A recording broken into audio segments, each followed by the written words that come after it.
अस्सलाम वालेकुम my dear students, I hope आप सब ठीक ठाक होंगे। आज हम बात करेंगे फार्माकोग्नोसी के इंपॉर्टेंट वाइवा क्वेश्चंस के बारे में। फार्माकोग्नोसी का वाइवा दो तरह से कंडक्ट किया जाता है। एक पार्ट जो है वो आपका जनरल फार्माकोग्नोसी का होता है, जिसमें आपके introduction, evaluation of crude drugs, enzymes, hyper sensitivity, chromatography और एक्सट्रैक्शन के टॉपिक्स आते हैं। जबकि जो दूसरा हिस्सा है वाइवा का, वो ज़्यादातर ड्रग्स के ऊपर मुश्तमिल होता है। आपके एक्सटर्नल जो है दोनों पार्ट्स में से आपसे सवाल करते हैं। 3 से 4 सवाल आपसे ड्रग्स में से किए जाते हैं और 3 से 4 सवाल आपसे जनरल फार्माकोग्नोसी में से किए जाते हैं। सो पहले हम बात करेंगे कि जनरल फार्माकोग्नोसी के वो कौन-कौन से पार्ट्स हैं जो अगर आप कवर कर लें तो आपका हर तरह का वाइवा का सवाल जो है वो अटेम्प्ट हो जाएगा। देन इसके बाद हम बात करेंगे कि आपने जो प्लांट्स का पोर्शन है वो कैसे जो है वो अटेम्प्ट करना है।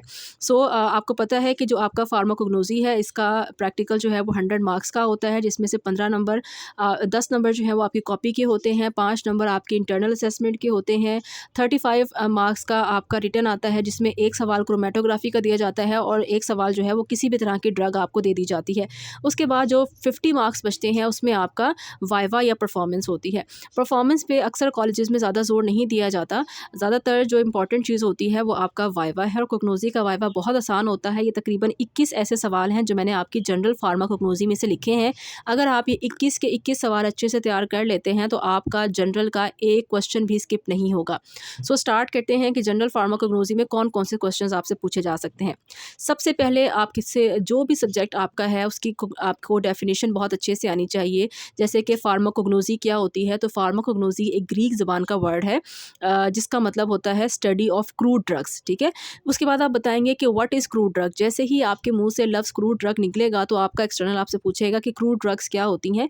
क्रूड ड्रग्स उन दवाइयों को कहा जाता है या उन केमिकल्स को कहा जाता है जो कि ना खालिस हालत में होती हैं, इम्प्योर फॉर्म में होती हैं, यानी कि ऐसी ड्रग्स या ऐसी मेडिसिन जिसके ऊपर आपने किसी किस्म का कोई केमिकल प्रोसीजर नहीं किया होता, बल्कि खाम हालत में आप इसको ज़मीन से निकालते हैं, पौधों से निकालते हैं।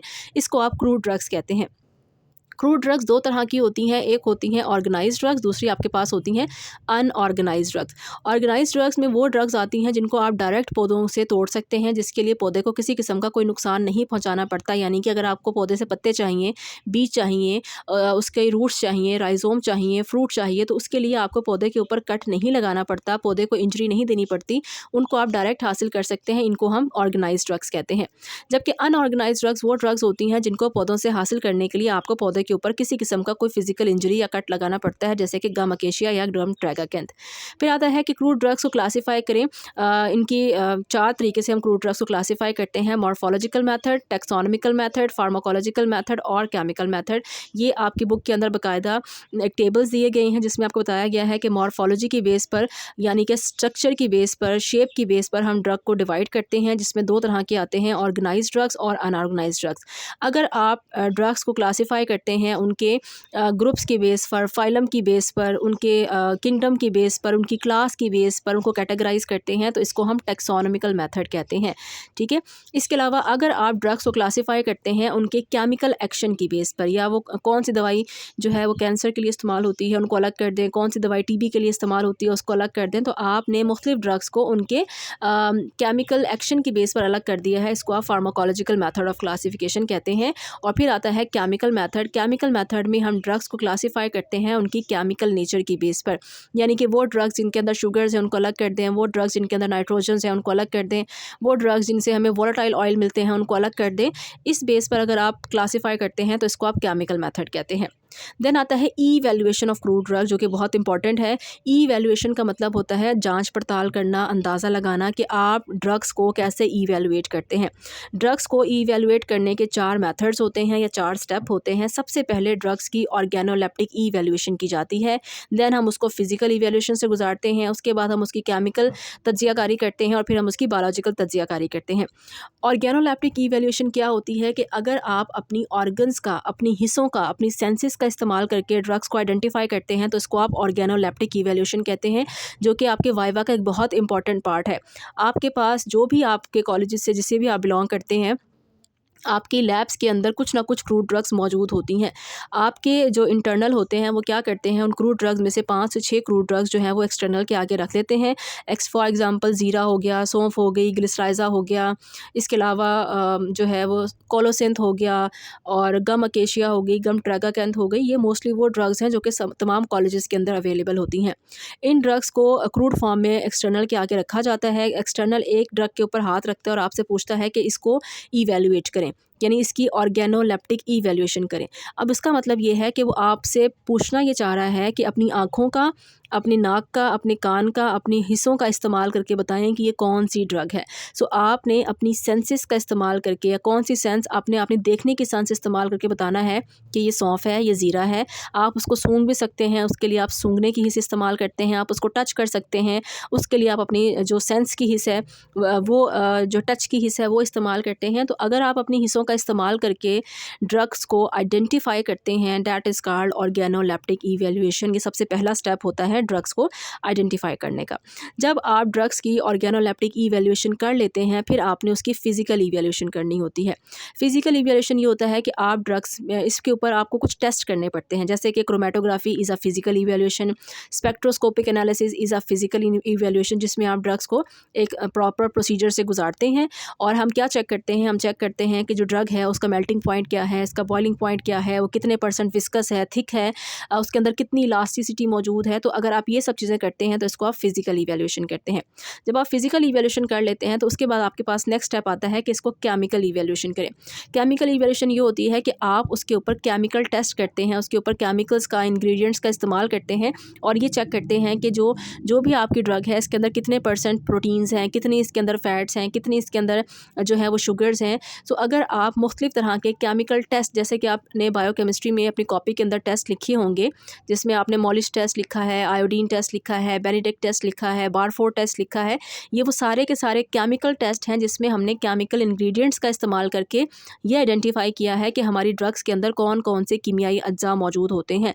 सो सबसे पहले आप उसको आइडेंटिफ़ाई करते हैं। कैसे आइडेंटिफ़ाई करते हैं? ऑर्गेनोलेप्टिक इवैल्यूएशन से।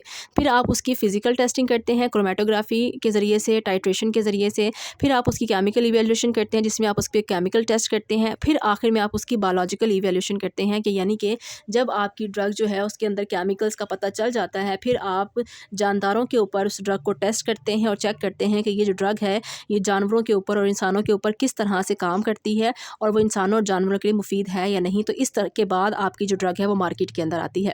फिर आता है कि एंजाइम्स और कैटलिस्ट में क्या फ़र्क होता है और सबस्ट्रेट किसे कहते हैं।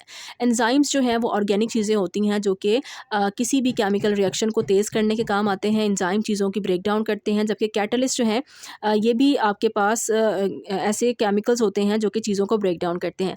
फ़र्क ये है कि एंजाइम जो हैं वो ऑर्गेनिक होते हैं, कैटलिस्ट जो हैं वो इनऑर्गेनिक होते हैं। एंजाइम्स जो हैं अपने आप को केमिकल एंजाइम की जो नेचर होती है ये कॉम्प्लेक्स होते हैं क्योंकि इनको अल्लाह ताला ने बनाया है, जबकि जो कैटलिस्ट होते हैं ये सिंपल होते हैं क्योंकि इनको इंसान ने बनाया है। फिर आता है कि जो एंजाइम्स होते हैं वो ड्यूरिंग केमिकल रिएक्शन अपने आप को डिस्ट्रॉय कर लेते हैं, उसके बाद बॉडी नया एंजाइम बनाती है और वो नया रिएक्शन करता है। जबकि कैटलिस्ट जो हैं वो एक रिएक्शन करने के बाद भी बच जाते हैं और इनके दूसरे रिएक्शन में भी इस्तेमाल हो सकते हैं। इसके पूरा एक टेबल जो है वो आपके एंजाइम्स के चैप्टर में मौजूद है, उस टेबल को आप अच्छे से तैयार करेंगे। फिर आता है सबस्ट्रेट। क्या होता है? वो चीज़ जिसके ऊपर एंजाइम एक्ट करता है, जिस चीज़ की एंजाइम ब्रेक डाउन करता है उसको हम सबस्ट्रेट कहते हैं। यानी कि अगर आप चीनी को तोड़ना चाहते हैं with the help of sucrase enzyme, तो चीनी क्या कहलाएगी? चीनी कहलाएगी सबस्ट्रेट। फिर आता है ऑर्गेनिक और इनऑर्गेनिक सब्सटेंसेस। क्या होते हैं? वो सब्सटेंसेस जिनके अंदर कार्बन और हाइड्रोजन लाजमी तौर पर होता है उनको ऑर्गेनिक कहते हैं। वो सब्सटेंसेस जिनके अंदर कार्बन और हाइड्रोजन का होना ज़रूरी नहीं है उनको हम इनऑर्गेनिक सब्सटेंसेस कहते हैं। ऑर्गेनिक एग्जांपल में एंजाइम लिख देंगे, इनऑर्गेनिक एग्जांपल में आप कैटलिस्ट बता देंगे। फिर आता है एंजाइम्स की क्या प्रॉपर्टीज़ होती हैं। एंजाइम की प्रॉपर्टी ये है कि पहला एक अच्छा एंजाइम वो होता है जो चीज़ों की ब्रेक डाउन कर सके, यानी कि वो कैटालिटिक प्रॉपर्टी रखता हो। एंजाइम जो है वो वाटर के अंदर हल होने की सलाहियत रखता हो। तीसरी प्रॉपर्टी ये है कि एंजाइम केमिकल रिएक्शन को तेज़ कर सकता हो। एंजाइम की थोड़ी सी मिकदार भी एक बड़ी मिकदार में सबस्ट्रेट की ब्रेक डाउन कर सकती हो। उसके बाद एंजाइम जो होते हैं इनकी प्रॉपर्टी ये होती है कि आपकी जो बॉडी टेम्परेचर है 35 टू 40 डिग्री सेंटीग्रेड, ये उसके ऊपर बेस्ट काम करते हैं। एंजाइम्स जो होते हैं अपनी ख़ास पीएच के ऊपर काम करते हैं। एसिडिक एंजाइम एसिडिक पीएच पे काम करता है, बेसिक एंजाइम बेसिक पीएच पे काम करता है। अगर आप एसिडिक एंजाइम को बेस में डाल देंगे तो वो डिस्ट्रॉय हो जाएगा, अगर आप बेसिक एंजाइम को एसिड में डाल देंगे तो वो भी डिस्ट्रॉय हो जाएगा। इसके बाद आता है कि एग्जांपल्स दें एंजाइम्स की। एंजाइम्स की बहुत सारी एग्जांपल्स आती हैं, जैसे कि सुक्रेज है, माल्टेज़ है, पेप्सिन है, लाइपेज़ न्यूक्लियेज है, सेलुलेज है, ये सारे के सारे एंजाइम्स आते हैं। फिर आपके पास ओल्ड मेथड और न्यू मेथड है। ओल्ड मेथड में हम एंजाइम को क्लासीफाई करते थे उनके सबस्ट्रेट की बेस पर, यानी कि एंजाइम जिस चीज़ की ब्रेक डाउन करता था उस चीज़ के बेस पर हम एंजाइम का नाम रख देते थे। फॉर एग्जांपल, अगर आपके पास सुक्रोज़ मौजूद है जो कि टेबल शुगर है, अगर कोई एंजाइम सुक्रोज़ को तोड़ेगा तो उसका नाम सुक्रेज़ रख दिया जाएगा। अगर कोई एंजाइम लिपिड्स को तोड़ेगा तो उसका नाम लाइपेज़ रख दिया जाएगा। अगर कोई एंजाइम प्रोटीन को तोड़ेगा तो उसका नाम पेप्सिन रख दिया जाएगा। तो पुराना मेथड इस बेस पे था कि जो सबस्ट्रेट है उसकी बेस पर आप एंजाइम को नाम देते हैं। न्यू मेथड ये है कि हम एंजाइम को नाम देते हैं on the base of their chemical activity, कि अगर एंजाइम ऑक्सीडेशन कर रहा है तो उसका नाम ऑक्सीडो रिडक्टेज होगा, अगर वो रिडक्शन कर रहा है तो उसका नाम रिडक्टेज होगा, अगर वो जो है किसी चीज़ की आप कह सकते हैं किसी चीज़ में से हाइड्रोजन को निकाल रहा है तो उसका नाम डीहाइड्रोजिनेज होगा, अगर वो किसी चीज़ के अंदर वाटर को ऐड कर रहा है तो उसका नाम हाइड्रोलेज होगा। सो अगर आप एंजाइम्स को उनके केमिकल रिएक्शन की बेस पर कैटेगराइज करते हैं, this is a new method, ठीक है, या केमिकल एक्टिविटी की बेस पर कैटेगराइज करते हैं तो वो न्यू मेथड है। और अगर आप एंजाइम को कैटेगराइज करते हैं उनके सबस्ट्रेट की बेस पर तो वो आपके पास ओल्ड मेथड आता है। फिर आता है फंक्शंस ऑफ एंजाइम्स, बताएं लाइपेज क्या करता है, लिपिड्स को तोड़ता है, सेलुलेज क्या करता है, ये जो सेलुलोज होता है जो कि पॉलीसेकेराइड है, शुगर है, पौधे की सेल वाल में मौजूद होती है, ये उसकी ब्रेक डाउन करता है। राइबोन्यूक्लियस क्या करता है, ये आपके पास आरएनए की ब्रेक डाउन करता है, ठीक है। न्यूक्लियसेस क्या करते हैं, ये डीएनए और आरएनए की ब्रेक डाउन करते हैं। सुक्रेजेस क्या करते हैं, शुगर की ब्रेक डाउन करते हैं। माल्टेजेस क्या करते हैं, माल्टोज की ब्रेक डाउन करते हैं। पेप्सिन क्या करता है, प्रोटीन की ब्रेक डाउन करता है। रेनिन क्या करता है, ये ब्लड को क्लॉट करता है, ठीक हो गया। फिर आपने बताना है जी एलर्जी क्या होती है या एलर्जन क्या होता है। कोई भी फॉरेन पार्टिकल जो आपकी बॉडी के अंदर एलर्जी पैदा कर सकता है उसको आप एलर्जन कहते हैं, जैसे कि डस्ट है, स्मोक है, पोलन है, जानवरों के जो फर होते हैं। फिर आता है एंटीबॉडी, जब भी कोई एलर्जन आपकी बॉडी में दाखिल होता है तो उसके बरक्स आपकी बॉडी जो भी आर्मी बनाती है, पुलिस बनाती है, उससे लड़ने के लिए उसको आप एंटीबॉडी कहते हैं। और एंटीबॉडी टोटल 5 तरह की होती है, एंटीबॉडी ए, एंटीबॉडी जी, एंटीबॉडी एम, एंटीबॉडी ए, एंटीबॉडी ई, इसको हम कहते हैं जी मेट, ठीक है। एंटीबॉडी जी, एंटीबॉडी एम, एंटीबॉडी ए, एंटीबॉडी डी और एंटीबॉडी ई। फिर होता है एलर्जी क्या होती है, कोई भी ऑल्टर्ड रिएक्शन अगर बॉडी के अंदर हो रहा हो उसको हम एलर्जी कहते हैं। हाइपर सेंसिटिविटी क्या होता है कि अगर बॉडी के अंदर ऐसे अनडिज़ायरेबल रिएक्शंस हो रहे हैं जिसकी आपकी बॉडी को ज़रूरत नहीं है तो उसको हम हाइपर सेंसिटिविटी कहते हैं। दूसरे लफ्ज़ों में कह सकते हैं कि अगर बॉडी में थोड़ी सी तब्दीली आती है तो उसको एलर्जी कहते हैं, और अगर बॉडी में कोई ऐसी तब्दीली आ रही है जिससे बॉडी में कोई रिएक्शंस हो रहे हैं तो उसको हम हाइपर सेंसिटिविटी कहते हैं। एलर्जेंस कितनी तरह के होते हैं, एलर्जेंस 4 तरह के होते हैं। वो एलर्जन जिनको हम सांस के ज़रिए अंदर लेके जाते हैं उनको हम इनहेलेंट एलर्जेंस कहते हैं, जैसे कि स्मोक, डस्ट, परफ्यूम। वो एलर्जन जिनको हम मुंह के ज़रिए से, खुराक के ज़रिए से अंदर लेके जाते हैं उनको हम इंजेस्टेंट एलर्जेंस कहते हैं। इसमें फ़िश आ जाता है, इसमें आपके पास दवाइयाँ आ जाती हैं, इसके अलावा इसमें दूध, दही, मक्खन, इससे एलर्जी हो सकती है आपको। वो एलर्जेंस जो कि आपके ब्लड में डायरेक्ट एंटर होते हैं उनको हम इंजेक्टेबल एलर्जेंस कहते हैं, जैसे कि कुछ इंजेक्शंस होते हैं। इसके अलावा किसी कीड़े के काटने से जो आपको एलर्जी होती है वो इंजेक्टेबल एलर्जेंस होते हैं। और फोर्थ आते हैं कॉन्टैक्ट एलर्जेंस, ऐसे एलर्जन जो आपकी स्किन के ऊपर, स्किन की पहली सतह के ऊपर इन्फेक्शन पैदा करते हैं, उनको हम कॉन्टैक्ट एलर्जेंस कहते हैं। फॉर एग्जांपल, अगर आपने कोई घड़ी पहनी हुई है और वैसा ही डिज़ाइन आपकी हाथ पे छप गया है एलर्जी की वजह से तो वो कॉन्टैक्ट एलर्जी है। अगर आपने मेहंदी लगाई है और मेहंदी की वजह से आपके हाथ पे एलर्जी हो गई है तो वो भी कॉन्टैक्ट एलर्जी में आता है।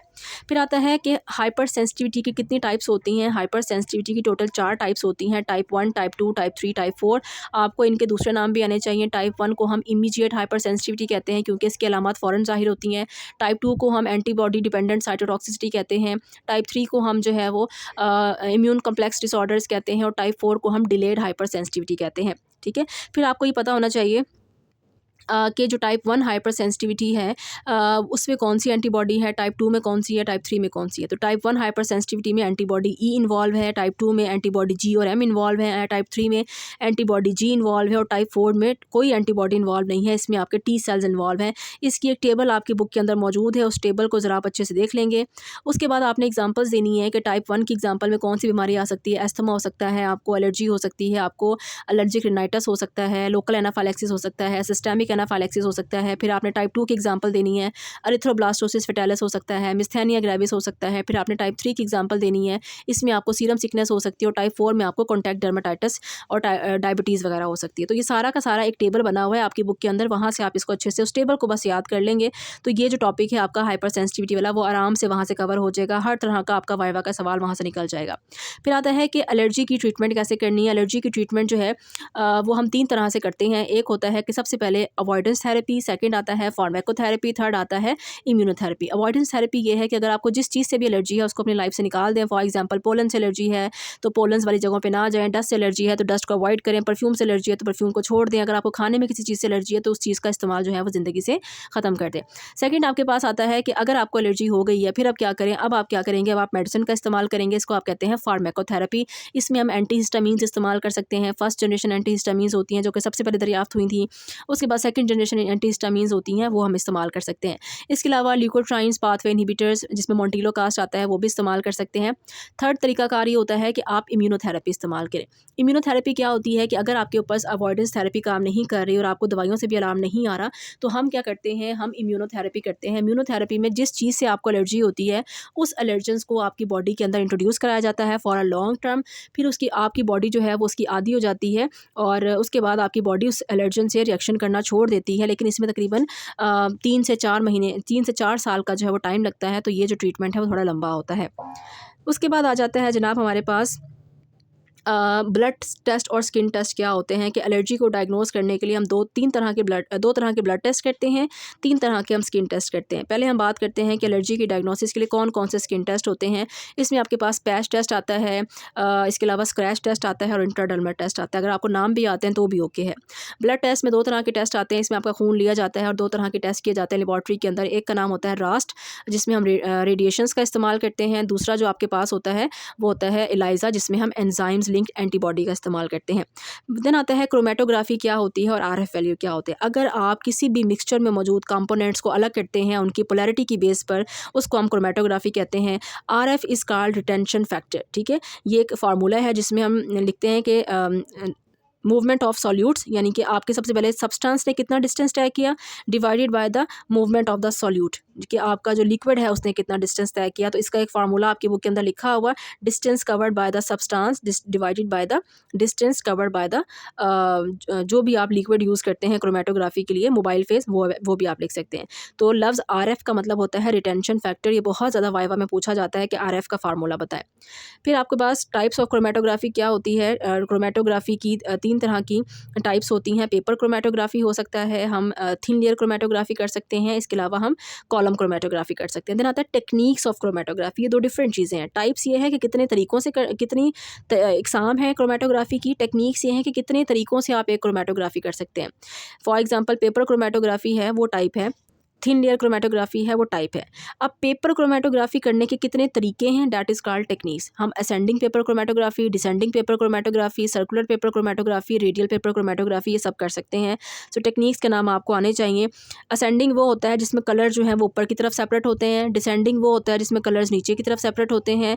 सर्कुलर वो होता है जिसमें कलर जो है वो गोल फॉर्म में, सर्कल फॉर्म में सेपरेट होते हैं। रेडियल वो क्रोमेटोग्राफी होती है जिसमें जो कलर्स हैं वो आर्च की फॉर्म में आपके पास सेपरेट होते हैं, ठीक है। इसको ज़रा देख लीजिएगा अच्छे से। फिर आता है स्टेशनरी फेज़ और मोबाइल फेज़ क्या होता है। वो फेज़ जो मूव नहीं करता उसको आप स्टेशनरी फेज़ कहते हैं, जैसे कि पेपर, ठीक है, या जो आप सिलिका जेल इस्तेमाल करते हैं थिन लेयर क्रोमेटोग्राफी में, वो स्टेशनरी फेज़ होता है। मोबाइल फेज़ क्या होता है, वो फेज़ जो मूव कर सकता है, जैसे कि कोई भी लिक्विड है, वाटर है, इथेनॉल है, एसीटोन है, जो भी आप यूज़ कर रहे हैं उसको आप मोबाइल फेज़ कहते हैं। पेपर क्रोमेटोग्राफी और थिन लेयर क्रोमेटोग्राफी में क्या फ़र्क है, ऑलमोस्ट दोनों सेम होती हैं। फ़र्क सिर्फ ये है कि स्टेशनरी फेज़ का फ़र्क है। अगर आप स्टेशनरी फेज़ के तौर पर कागज़ का इस्तेमाल कर रहे हैं तो पेपर क्रोमेटोग्राफी है।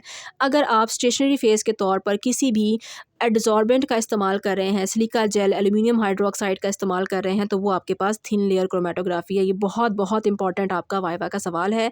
याद रखेंगे कि जो भी आप थिन लेयर क्रोमेटोग्राफी क्या करते हैं कि आप एक शीशा ले लेते हैं या प्लास्टिक की एक बारीक सी स्लाइड ले लेते हैं, उसके ऊपर आप सिलिका जेल अप्लाई कर सकते हैं या आप एल्यूमिनियम हाइड्रोक्साइड अप्लाई कर सकते हैं जो कि वाटर को एडसॉर्ब करने की सलाहियत रखता है। वो जो एडसॉर्बेंट या वो जो सिलिका जेल या वो जो एल्यूमिनियम हाइड्रोक्साइड आपने इस्तेमाल किया है, that is called stationery phase. वो कागज़ या सॉरी वो जो आपके पास प्लास्टिक है या वो शीशा है वो स्टेशनरी फेज़ नहीं कहलाता, बल्कि उसके ऊपर जो आपने एडसॉर्बेंट अप्लाई किया है वो स्टेशनरी फेज़ कहलाता है। तो ये बेसिक डिफरेंस है इन दोनों का। बाकी सारी चीज़ें इनमें सेम होती है, आरएफ वैल्यू भी सेम होती है, टेक्निक्स भी सेम होती हैं, मोबाइल फेज़ भी सेम होता है, प्रोसीजर भी सेम होता है।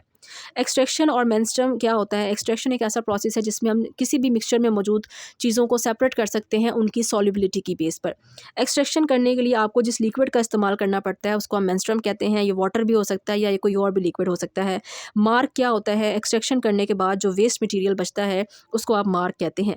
और इम्बिबिशन क्या होता है? जब आप ड्रग को गीला करते हैं, मॉइस्ट करते हैं, नम करते हैं तो उसको हम इम्बिबिशन कहते हैं। फिर आता है टेक्निक्स ऑफ क्रोमेटोग्राफी कितनी है? सॉरी, यहाँ पे टेक्निक्स ऑफ एक्सट्रैक्शन मैंने लिखना था, सो इसको आप ठीक कर लेंगे। टेक्निक्स ऑफ एक्सट्रैक्शन कितनी है? यहाँ तो टेक्निक्स मैंने बता दी हैं कि क्रोमेटोग्राफी की 4 टेक्निक्स होती हैं, असेंडिंग, डिसेंडिंग, सर्कुलर और रेडियल। एक्सट्रैक्शन की भी टेक्निक्स या तरीके होते हैं जिसमें आपके पास आता है इन्फ्यूजन। इन्फ्यूजन वो मेथड है जिसमें आप ड्रग को रखते हैं एक बाउल के अंदर और उसके ऊपर गरम गरम मेंस्ट्रुम डालते हैं, इसको आप इन्फ्यूजन कहते हैं। अगर आप ड्रग को और अपने मेंस्ट्रुम को इकट्ठा बॉयल कर रहे हैं तो इसको हम डिकॉक्शन कहते हैं। अगर आप अपने ड्रग को एक पाउडर फॉर्म में कन्वर्ट करते हैं और एक कागज़ के अंदर या एक मलमल के कपड़े के अंदर उसको रैप करके फिर आप उसको मेंस्ट्रुम में डिप करते हैं तो उसको मैसीरेशन कहते हैं। और अगर आप मैसीरेशन के दौरान हल्का सा नीचे से उसको हीट भी कर रहे हैं तो उसको हम डाइजेशन कहते हैं। और अगर आप एक प्रॉपर परकुलेटर का इस्तेमाल कर रहे हैं, ख़ास किस्म के अपरेटस का इस्तेमाल कर रहे हैं तो उसको हम परकुलेशन कहते हैं। और अगर आप एक सॉक्सलेट अपरेटस का इस्तेमाल करके चीज़ों को सेपरेट करते हैं तो उसको हम कॉन्टिन्यूस हॉट एक्सट्रैक्शन कहते हैं। ये बहुत इंपॉर्टेंट आपका सब्जेक्टिव का सवाल भी था। इसका पूरा एक जो है क्वेश्चन आपकी बुक के अंदर मौजूद है, एक दफ़ा उसको बुक से ज़रूर देखिएगा, बहुत ज़्यादा पूछे जाते हैं। तो जो आपका जनरल फार्माकोग्नोसी है उसमें से ये 21 क्वेश्चन ही इंपॉर्टेंट हैं। इसके अलावा कोई भी सिंगल क्वेश्चन ऐसा नहीं होगा जो एक्सटर्नल आपसे पूछेगा जनरल फार्माकोग्नोसी में से। अब हम बात करते हैं कि ड्रग्स को कैसे तैयार करना है। लेकिन ड्रग्स को तैयार करने का एक ही रूल है और वो है रट्टा। आप जितना ज़्यादा टाइम लगाएंगे अपनी ड्रग्स को उतना अच्छा आप उसको तैयार कर सकते हैं। कुछ एक्सटर्नल ऐसे होते हैं जो बहुत कम जनरल फार्मा में से सवाल करते हैं, वो ज़्यादातर सवाल आपसे ड्रग्स में से करते हैं। ड्रग्स में से ज़्यादातर जो सवाल पूछे जाते हैं उन ड्रग्स के नाम मैं आपको बता देती हूँ। उसमें से सेना हो गया, इसके अलावा केशिया हो गया, ग्लिसराइज़ा हो गया, इसके अलावा डिजिटेलस हो गया, कैथरेंथस हो गया, कोलोसिंथ हो गया, फेनल हो गया, कैरावे हो गया, जिंजर हो गया, इसके अलावा गम अकेशिया, गम ट्रैगाकैंथ और जो आपके पास एक और आता है बादाम का तेल। ये मोस्ट इंपॉर्टेंट ड्रग्स हैं जो आपसे एक्सटर्नल पूछते हैं। इसमें आपसे वो कुछ भी पूछ सकता है। वो आपसे पूछ सकता है कि ड्रग का साइंटिफिक नेम बता दें, उसका उर्दू नेम बता दें, इसका कौन सा हिस्सा हम इस्तेमाल करते हैं ये बता दें, इसकी फैमिली क्या है ये बता दें, इसके अंदर इंग्रेडिएंट्स कौन से होते हैं ये बता दें और इसके साथ साथ इसको हम किस किस प्रॉब्लम के लिए इस्तेमाल करते हैं ये सब चीज़ें बता दें। तो इसके लिए मैंने आपके साथ बाकायदा फार्मा कोग्नोसी के नोट्स शेयर किए थे ड्रग्स के, जिसमें हमने हर चैप्टर को एक जो आपके पास पेज था उसके ऊपर कन्वर्ट किया था। आप उन ड्रग्स को बहुत अच्छे से तैयार करेंगे। वो मैं ड्रग्स आपके साथ शेयर भी कर देती हूँ कि वो हमारे पास कौन कौन सी ड्रग्स थी। वो कुछ हमारे पास इस तरह से ड्रग्स थी। यहाँ पे मैं आपको इस तरह से हमने चैप्टर बनाए थे। जैसे कि एक चैप्टर हमारे पास ये वाला था ग्लाइकोसाइड वाला, ये मैंने आपके साथ नोट शेयर किए हुए। अगर आपके पास नोट्स नहीं है तो आप पुरानी वीडियोस में जाके देखेंगे, वहाँ पे ये नोट्स आपको मिल जाएंगे। फिर भी ना मिले तो मुझे बताइएगा, मैं आपको लिंक शेयर कर दूँगी। अब आपने ग्लाइकोसाइड की सारी चीज़ें जो है वो याद करनी है। इसमें आपने Urdu name, source, family, chemical, वो कुछ भी पूछ सकता है इसमें से। इसका कोई भी हार्ड एंड फास्ट रूल नहीं है। इस तरह से जो अल्कलाइड्स हैं उसका ये चैप्टर मौजूद है, आप यहाँ से अल्कलाइड्स याद कर सकते हैं। ये आपके पास वोलेटाइल ऑयल का चैप्टर मौजूद है, यहाँ से आप वोलेटाइल ऑयल याद कर सकते हैं। उसके अलावा कार्बोहाइड्रेट्स आप याद करेंगे, ठीक है। और लास्ट में टैनिन्स और फिक्स्ड ऑयल। टोटल तकरीबन 5 से 6 पेज हैं। अगर आप याद करने बैठेंगे तो तकरीबन आपको 4 घंटे या मैक्सिमम 5 घंटे इसके ऊपर लगेंगे। बट ये वो चीज़ें हैं जो कि आपको वाइवा में 50 में से 48 नंबर तक भी दिलवा सकती हैं।